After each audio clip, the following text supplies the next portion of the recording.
السلام عليكم ورحمة الله وبركاته. الصلاة والسلام عليك يا رسول الله. الصلاة والسلام عليك يا حبيب الله. الصلاة والسلام عليك يا شفيع المذنبين. الصلاة والسلام عليك يا رحمة للعالمين. الحمد لله رب العالمين والعاقبة للمتقين. الصلاة والسلام على من كان نبيا وآدم بين الماء والدين. أما بعد فقد قال الله تعالى في كلامه المجيد وفي فرقانه الحميد. أعوذ بالله من الشيطان الرجيم. بسم الله الرحمن الرحيم.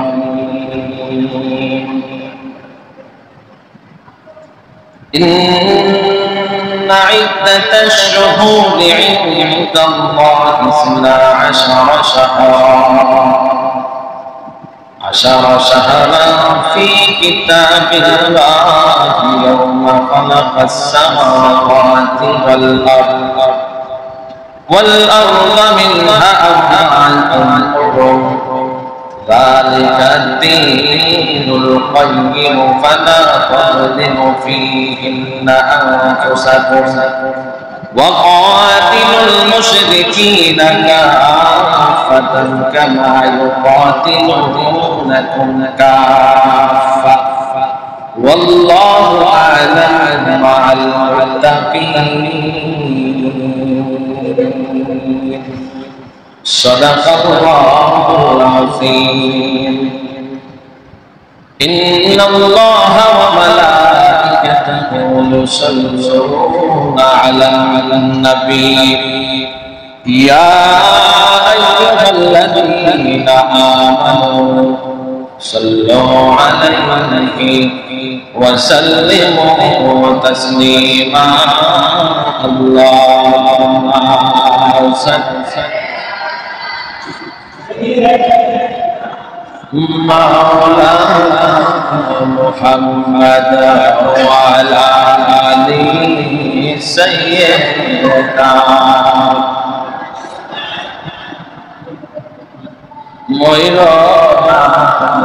ময়ূরনা রে জয়না তুমি জয়না ময়ূরনা তুমি জয়না মরে গেলে নবীর বংশ থাকবে না। আল্লাহুম্মা জবান খুলে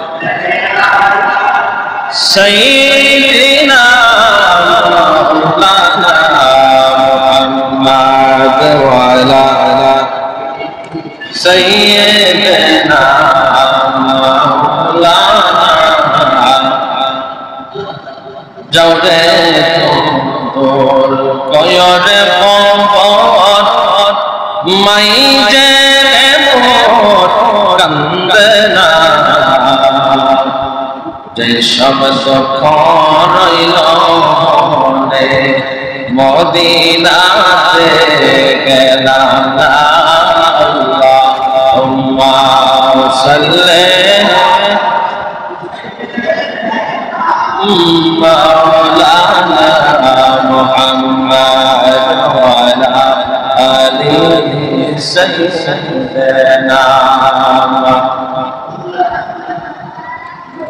لا إله إلا الله لا إله إلا الله لا إله لا لا إله لا لا إله لا إله إلا الله محمد رسول الله صلى الله عليه وسلم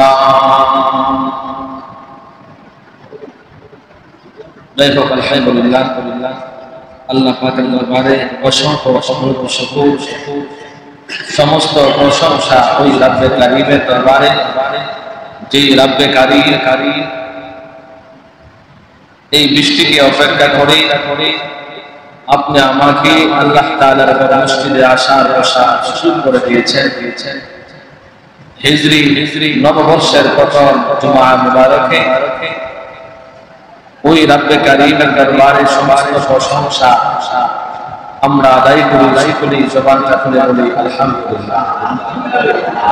তার সাথে সাথে অসংখ্য অগণিত দুরূদ ও সালাম যিনি উম্মতের কান্ডারি, যিনি দুকুলের সাথী, হায়াতুল নবী জিন্দা নূরুন আলা নবী, যিনি হায়াত, যিনি নবীদের নবী, যিনি হচ্ছেন ইমামুল মুরসালিন, খাতামুন নবিয়্যিন, শফিউল মুযনিবিন, রাহমাতাল লিল আলামিন, নবী মুহাম্মদুর রাসূলুল্লাহ সাল্লাল্লাহু আলাইহি ওয়াসাল্লামের কদম মুবারক অসংখ্য অগণিত দুরূদ ও সালাম মহান রব্বে কারীম যেন কবুল করেন। সকলেই জবানটা তুলে বলি আল্লাহ। পবিত্র মাহে মুহররমের মাস, যেই মাসটাকে আমার আল্লাহ তাআলা বলেছেন এই মাসটা হচ্ছে আমি আল্লাহ তাআলা শাহরুল্লাহিল মুহররম, যেই মাসটা হচ্ছে আমার আল্লাহ বলেন এটা হচ্ছে আমি আল্লাহ তাআলা। আল্লাহ তাআলার মাস, 12 মাসই আল্লাহ তাআলা। তারপরও আল্লাহ তাআলা কেন বলেছেন এই মুহররম মাসটা আমি আল্লাহ তাআলার মাস? আল্লাহ বলেন ওই মাসে আমি আল্লাহ তাআলা সমস্ত ঝগড়া ফাসাদ, হিংসা বিভেদ থেকে ফারেক থাকার জন্য, ঝগড়া ফাসাদ থেকে বিরত থাকার জন্য আমি ঝগড়া ফাসাদকে এই মাহে মুহররম মাসে হারাম করে দিয়েছি বলে যেমনি ভাবে ফজিলতের মাস ছিল মাহে জিলহজ মাস, মাহে জিলহজ মাস দিয়ে আমার আল্লাহ বৎসরটাকে শেষ করে দিলে আমার আল্লাহ বৎসরটাকে শুরু করলেন পবিত্র মাহে মুহররমের মাস দিয়ে আমার আল্লাহ তাআলা বুঝাইতে চাইলেন বান্দা ওই মাসটাকেও আমি আল্লাহ তাআলা ফজিলত করে দিয়েছি, ফজিলত রহমত বরকতের মাস আমি আল্লাহ বানিয়ে দিয়েছি বলেন সুবহানাল্লাহ। এই মাসে তওবা কবুল হয়, এই মাসে দোয়া কবুল হয়, গুনাহ মাফ হয়, এমন একটি মাস মাহে মুহররম মাস। এই মাসে আমার আল্লাহ তাআলা মুসা আলাইহিস সালাতু ওয়াস সালামকে ফেরাউনের হাত থেকে মুক্তি দিয়েছিলেন আমার আল্লাহ তাআলা রব্বুল আলামিন। এই মাসে মুসা আলাইহিস সালাতু ওয়াস সালামকে ওই দিন নমরুদের ফেরাউনের হাত থেকে আমার আল্লাহ তাআলা বাঁচিয়েছিলেন, মুক্ত করে দিয়েছিলেন। এই মাসটা হচ্ছে মুহররমের মাস। বাবা নবী আদম আলাইহিস সালামের তওবা কবুল করেছেন আমার আল্লাহ তাআলা। এই পবিত্র মাহে মুহররম, এই মুহররম থেকে আমরা শিক্ষা নিতে পারি। বাবা আদমের যদি দোয়া কবুল হয়, বাবা আদমের যদি তওবা কবুল হয়, বাবা আদমের যদি মুনাজাত কবুল হয়, আমাদের মা হাওয়া আলাইহিস সালামের যদি দোয়া কবুল হয়, তাহলে আমাদের কবুল হবে। আমাদের তাওবাও এই মাসে কবুল হবে, আমাদের গুনাহ আমার আল্লাহ তাআলা মাফ করে দিবেন। এই জন্য এই মাসটা অনেক ফজিলত রয়েছে, অনেক বরকতপূর্ণ রয়েছে। এই মাসটাতে এই মাসটা আমরা করতে পারি, আল্লাহকে যদি ডাকতে পারি, আল্লাহকে যদি স্মরণ করতে পারি, যদি তাওবার মতো তাওবা আমরা করতে পারি, এই মুহররম মাস থেকে আমরা নাজাত পেয়ে যাব। কথা বলেন ঠিক কি না? এই জন্য আমার আল্লাহ তাআলা আমাদের সাথে কত ইহসান করেছেন, দয়া করেছেন। আমার আল্লাহ তাআলা বলেছেন ধনীরা প্রত্যেকদিন প্রত্যেক মাসে অথবা প্রত্যেক মাসে একবার হলেও হজ করবে, কিন্তু যারা গরিব রয়েছে তারা জীবনে একবার হজ করতে পারবে না।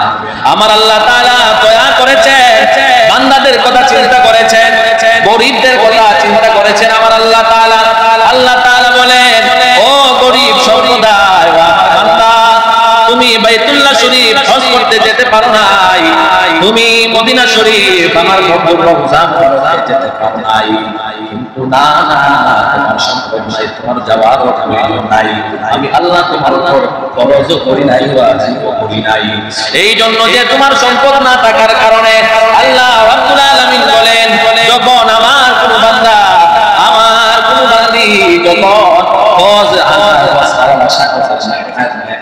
আশায়, যখন আমার কোন বান্দা, আমার কোন বান্দি যখন ওই ফজরের নামাজটা পড়ে যায় না, সাল্লাল্লাহু আলাইহি ওয়াসাল্লাম দুরূদ পড়বে, জিকির করবে, যখন সূর্য উদয় হবে, সূর্য উদয় হওয়ার পর যখন আরাম সময়টা চলে যাবে, তারপর যদি 2 রাকাত ইশরাকের নামাজ আদায় করতে পারে, আমি আল্লাহ তাআলা বাইতুল্লাহ শরীফ যাওয়ার প্রয়োজন নাই, তোমার সম্পদ নাই, টাকা নাই, তুমি বাইতুল্লাহ শরীফ যাওয়ার প্রয়োজন নাই, মদিনা শরীফ যাওয়ার প্রয়োজন নাই রে বান্দা, আমি তোমার উপরে তো দয়াবান হয়ে গেলাম, হয়ে গেলাম। যখন তুমি ফজরের নামাজটা পড়িয়া, যখন ফজরের নামাজটা পড়িয়া কিছু সময় অপেক্ষা করে সূর্য উদয় হবে, সূর্য উদয় হওয়ার পর যখন তুমি ইশরাকের 2 রাকাত নামাজ আদায় করবা, 2 রাকাত নামাজ আদায় করতে দেরি হবে, আমি আল্লাহ তাআলা তোমার আমলনামায় একটা কবুল হজের আমল দিতে আমি আল্লাহ দেরি করব না। আল্লাহ রাব্বুল আলামিন বলেন, বান্দা যখন ফজরের নামাজ পড়ে মুসাল্লায় বসে থাকে, আমার জিকির করে জিকির করে, তখন আমি আল্লাহ তাআলা বান্দার দিকে রহমতের দৃষ্টি দিতে থাকি। আমি আল্লাহ তাআলা যখন যেই মুহূর্তে ওই বান্দাগুলি ইশরাকের নামাজ আদায় করার জন্য দাঁড়ায়, তারাই দেরি করে, আমি আল্লাহ তাআলা তাদের আমলনামায় একটি কবুল হজের নেক আমল দিতে আমি আল্লাহ তাআলা দেরি করি না।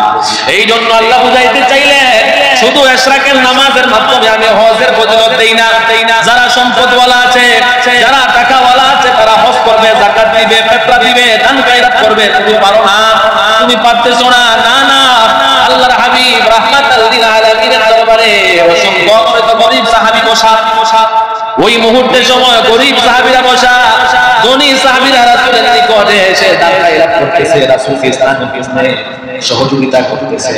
ওই মুহূর্তের সময় গরীব সাহাবীরা বলে, ইয়া রাসূলুল্লাহ, এই দান খায়রাতের তো ফজিলত, তো রহমত, তো বরকত, কিন্তু আমি আজকে দান খায়রাত করতে পারি না, আমি অভাবের কারণে, টাকা পয়সা না থাকার কারণে নবী আমি দান খায়রাত করতে পারি না। আমি যদি দান খায়রাত করতে পারতাম তাহলে তার মতো তো আমিও তো নেক আমলের ভাগীদার হইতাম।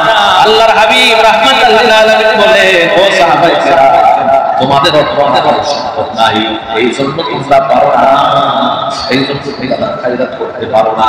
চিন্তা করিও না, চিন্তা করিও না, তোমরা এই জায়গায় বসে বসে আলহামদুলিল্লাহ বলো, সুবহানাল্লাহ বলো, আস্তাগফিরুল্লাহ বলো, লা ইলাহা ইল্লাল্লাহ তাসবিহ পড়ো। ওই যেই বান্দাগুলি, যেই সাহাবায়ে কেরামগুলি সম্পদ থাকার কারণে দান করতেছে, দান খায়রাত করতেছে ইসলামের জন্য, তুমি পারো নাই, তুমি পারো না, এই জায়গার মধ্যে বসিয়া যে তুমি লা ইলাহা ইল্লাল্লাহ বলতেছো, আল্লাহু আকবার বলতেছো, আল্লাহু আকবার বলতেছো, সুবহানাল্লাহ বলতেছো, ওই সুবহানাল্লাহ তোমার পক্ষ থেকে সদকায়ে জারিয়া করে দিবেন, বলেন না সুবহানাল্লাহ। এই জন্য আমি বলি ভাইরা, এই পবিত্র মাহে মুহররম মাস আসছে, আসার কারণে আমরা মিলাদ মাহফিলের জন্য বিভিন্ন সময় বিভিন্ন জায়গা থেকে মানুষ বলবে দান খয়রাত করতে আমি পারবো না, তখন দিতে পারবো না, কিন্তু আমরা মনে হয় তাসবিহ করতে হবে, তাহলিল করতে হবে, যারা দিবে তাদের দিবে, দোয়া করতে হবে, তাদের কথা স্মরণ করতে হবে। কারণ আল্লাহর হাবিব রাহমাতাল লিল আলামিন বলেছেন, হিংসা করার প্রয়োজন নাই। তোমার ভাই ধনী ব্যক্তি টাকা দিয়েছে ইসলামের জন্য, দিতে পারো নাই, তুমি তাসবিহ পড়ে ইসলামের হক আদায় করে নাও, তোমার জবান দিয়ে যে তাসবিহটা বাহির হবে, এই তাসবিহের মাধ্যমে আমি আল্লাহ তাআলা তোমাকে সদকায়ে জারিয়া সুবহানাল্লাহ। এই জন্য নিয়ামত থাকতে নিয়ামতকে অস্বীকার করা যাবে না, ফজিলত যখন থাকবে ফজিলত অস্বীকার করা যাবে না। যখন আল্লাহ তাআলা দয়া করে মেহেরবানি করে আপনি আমাকে আল্লাহ রাব্বুল আলামিন মা দিয়েছেন, বাবা দিয়েছেন, ফজরের নামাজ পড়ে যদি আমরা কিছু সময় অপেক্ষা করে ইশরাকের নামাজ আদায় করি, তাহলে আমাদের নামাজে একটা কবুল হজের সওয়াব আল্লাহ তাআলা দিবেন। কিন্তু রাসূল বলেন, বান্দা তুই এই জায়গায় বসে বসে একটা চিন্তা করতেছিস তোর প্রত্যেকদিন একটা হজ ফজরের পর হবে, কিন্তু বান্দা মনে রাখবি যেই মা তোকে আমি দিলাম, যেই বাবা তোকে আমি দিলাম, এই মা বাবার চেহারার দিকে একবার তাকাইলে, নজরে তাকাইলে আমি একটা অবৈবাদের সওয়াব দেই। যদি দৈনিক 100 বার যদি তোমার মায়ের চেহারা দিকে তাকাইতে পারো বান্দা, তাহলে তোমার আমলনামায় আল্লাহ তাআলা 100 অবৈবাদের সওয়াব তোমার আমলনামায় দিয়ে দিবেন। বলেন সুবহানাল্লাহ। তাহলে মা কত বড় দামি সম্পদ। এই মায়ের চেহারা দেখার জন্য কোনদিন কর্মস্থল থেকে যাই নাই, যে সওয়াবের আশায় মায়ের চেহারার দিকে তাকাইব, কর্মস্থল থেকে রওনা দিলাম, আমি ব্যবসা থেকে রওনা দিলাম, মায়ের চেহারার দিকে তাকাইব, কোনদিন আমি করি নাই। প্রবাস থেকে আমি আসলাম, মায়ের চেহারার দিকে তাকাইবার ইচ্ছায় আমি আসলাম, সন্তানের জন্য আসলাম, বিবির জন্য আসলাম, কিন্তু আল্লাহ সাল্লাল্লাহু আলাইহি ওয়াসাল্লাম বলেন যদি তোমার মায়ের চেহারার দিকে তাকাইবার জন্য তুমি আসো, তোমার মায়ের চেহারার দিকে তাকাইবার সাথে সাথে আমার আল্লাহ তাআলা ওই মা জন্য যাদের একটু আছে, ওই মায়ের চেহারার দিকে দৈনিক 100 বার তাকাইলে তোমার কবুলের সব হয়ে যাবে। যদি ওই ফজিলত বিদায় হয়ে যায়, মা যদি দুনিয়ার জমিন থেকে চলে যায়, আর যদি শত চেষ্টাও করে দৈনিক 100 হজের সব তোমার আমলনামায় উঠাইবা, কোনোভাবেই সম্ভব হবে না। কারণ মাকে আর কোনদিন পাওয়া যাবে না, কিন্তু মা জীবিত অবস্থায় থাকছে, তিনি সকাল সন্ধ্যায় আমরা মায়ের দিকে একবার তাকাইতাম, মায়ের চেহারার দিকে একবার তাকাইতাম, তাহলে কবুল হজের সব হয়ে যাইত। এইভাবেই করে আমার গরিবদের জন্য আমি হজের ব্যবস্থা রেখেছি, ধনীদের জন্য আমি হজের ব্যবস্থা রেখেছি, ধনীদের জন্য টাকা পয়সার মাধ্যমে দান খায়রাতের বিধান রেখেছি, গরিবদের জন্য আমার হাবিব বন্ধু শিক্ষা দিয়েছেন তাসবিহ তাহলিল করার জন্য, কিন্তু না আমরা তো দেই না, তারপর আমরা অনেক রকম কথা বলি, আছে না? আজকে দেখেন আমি সন্তান, আমার বাবা দুনিয়ার জমিন থেকে চলে গেলে এই সম্পদের মালিক আমি না আপনি। আমার বাবা যদি মারা যায়, আমার বাবার যেই সম্পদ ছিল, যেই বিল্ডিং ছিল, যেই বাসা বাড়ি ছিল, যেই ফিশারি ছিল, সব কিছু দোকানের মালিক আমি।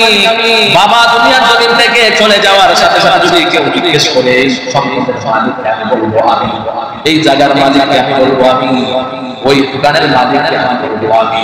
কিন্তু বাবা চলে গেল, আপনি আমি বিনা মূল্যায়নে আমি কোনোদিন কর্মের মাধ্যমে এই সম্পদ জোগাইলাম না, আমার বাবার রেখে যাওয়া সম্পদ থেকে আমি সম্পদের মালিক হয়ে গেলাম, কিন্তু আমি সম্পদের মালিক হয়ে গেলাম। কিন্তু আপনাদেরকে প্রশ্ন করি, আমার বাবা যদি নামাজ পড়ে, আমার মা নামাজ পড়ে, আমার পরিবার যদি নামাজ পড়ে, ইবাদত করে, আর আমি যদি গুনাহের কাজে লিপ্ত হই, আর যদি বলি আমি গুনাহ করলে কি হবে, আমার বাবা হজ্জে বাইতুল্লাহ গেছে, আমার জন্য ক্ষমা চাবে, আমার বিবি নামাজ পড়ে, আমার নামাজ পড়ার প্রয়োজন নাই, আমার মা নামাজ পড়ে, আমার পড়ার প্রয়োজন নাই, কারণ মা মারা গেলে, বাবা মারা গেলে, বিবি মারা গেলে সমস্ত সম্পদের মালিকদের কিভাবে আমি হব? মা বাবা মরে গেলে মা বাবার নেক আমলের মালিক আমি হব তেমনি কোনোভাবেই সম্ভব না। মায়ের নেক আমল মায়ে নিয়ে যাবে, বাবার নেক আমল মায়ে নিয়ে যাবে, বউয়ের নেক আমল বয়ে নিয়ে যাবে। এই জন্য আমার আল্লাহ তাআলা কোরআনে কারিমে বলেন, ইয়াউমা ইয়াতাফিরুল মারউ মিন আখিহি ওয়া উম্মিহি ওয়া আবিহি ওয়া সাহিবাতিহি ওয়া বানিহি লিকুল্লি ইমরিইন মিনহুম ইয়াউমা ইযিন শাহিদুন। বাবা তোমার জন্য মাথার গায়ে ফেলে শান্তির ব্যবস্থা করেছে, ওই বাবা কলেজ পড়ানোর জন্য চেষ্টা করেছে, তোমাকে মানুষের মতো মানুষ বানানোর জন্য চেষ্টা করেছে, কত কষ্ট করার পরেও কিয়ামতের ময়দানে যদি তুমি বলো বাবা দুনিয়ার জমিনের মধ্যে আমার জন্য কতই না কষ্ট তুমি করেছো, নামাজ কাজা করেছো, উপরে পড়িয়া তুমি ইনকাম করেছো আমার জন্য, বৃষ্টিতে ভিজিয়া তুমি ইনকাম করেছো আমার জন্য, কর্ম করেছো আমার জন্য, বাবা এত সুখ দেওয়ার জন্য দুনিয়ার জমিনের মধ্যে আমার জন্য পাগল ছিলা, বাবা আজকে কিয়ামতের ময়দানে নেক আমল করা খাইলা, বাবা কিছু নেক আমল আমাকে দিয়ে দে। ওই সময় বাবা বলবে আমি তোমার বাবা নয়, দুনিয়ার জমিনে আমার কোনো ক্ষতি ছিল না। ওই সময় বাবাটাও বলবে দুনিয়ার ভিতরে আমার কোনো পুত্র ছিল না, যেই বিবির জন্য কষ্ট করেন। আল্লাহ কোরআনের মাধ্যমে বলে দিলেন, মাও বলবে আমার সন্তান ছিল না, স্ত্রী বলবে আমার স্বামী ছিল না। এইভাবে করে সকলেই আপনার কাছ থেকে চলে যাবে, কেউ আপনাকে মূল্যায়ন করবে না। আপনার নিজের মূল্যায়ন নিজেই করতে হবে। আপনি নিজেকে নিজেই মূল্যবান বানাইতে হবে, সম্মানিত বানাইতে হবে। তাহলে এই মুহররম মাস সম্মানী একটি মাস। এই মাসটাকে যখন আমরা সম্মান করব, তাজিম করব, ইজ্জত করব, সাথে সাথে আপনি আমার সম্মান বেড়ে যাবে। বলতে পারেন হুজুর কেমনে আমাদের সম্মান বেড়ে যাবে? হুজুর জানতে চাই, আমি আপনাদেরকে বলতে চাই এই মাসের একটি দাবি মাস। এই মাসটা হচ্ছে আমি আল্লাহর মাস।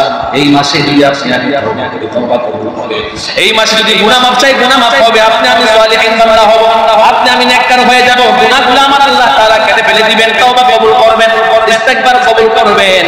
এই মুহররম মাসে যদি কেউ দুইটা রোজা রাখে, আল্লাহর হাবিব রাহমাতাল লিল আলামিন বলেন খাত্তাব বলেন আমি রাসূলের থেকে শুনেছি যে এই মুহররম মাসে যদি একটি রোজা কেউ রাখে, এই মুহররম মাসে যদি একটি রোজা কেউ রাখে, তাহলে পূর্বের বছরের সমস্ত গুনাহগুলি আমার আল্লাহ তাআলা মাফ করে দিবেন। বলেন না সুবহানাল্লাহ।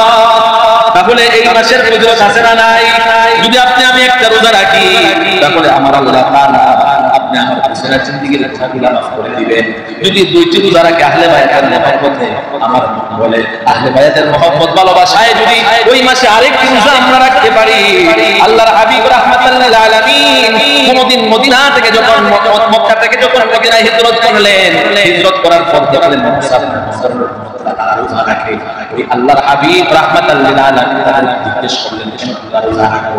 তারা বলল ওই দিন ফেরাউনের হাত থেকে আমাদের মুসা আমাদের পয়গম্বরকে বাঁচিয়েছিলেন, এই জন্য শুকরিয়া আদায় করে আমরা রোজা রাখি।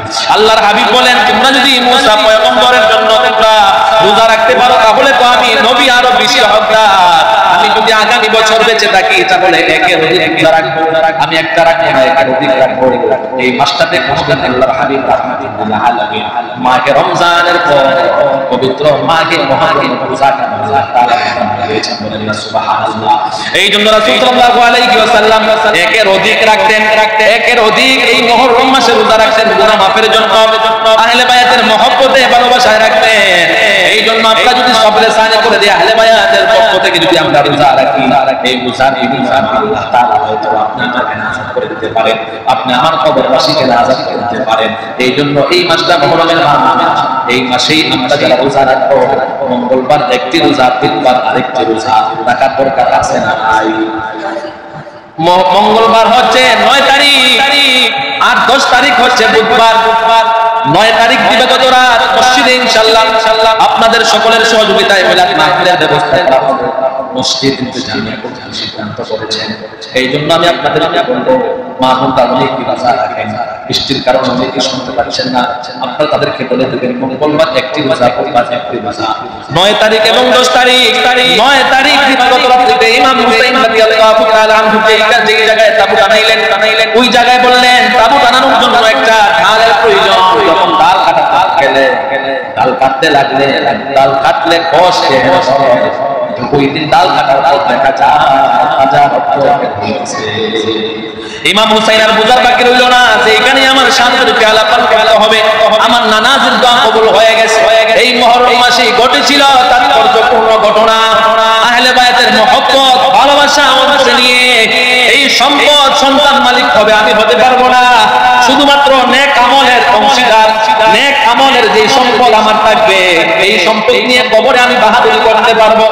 আমি কোটি কোটি টাকার সম্পদ রেখে গেলাম, আমার সন্তান মালিক হবে আমি আর মালিক থাকবো না, আমার পরিবার মালিক হবে আমি আর মালিক থাকবো না।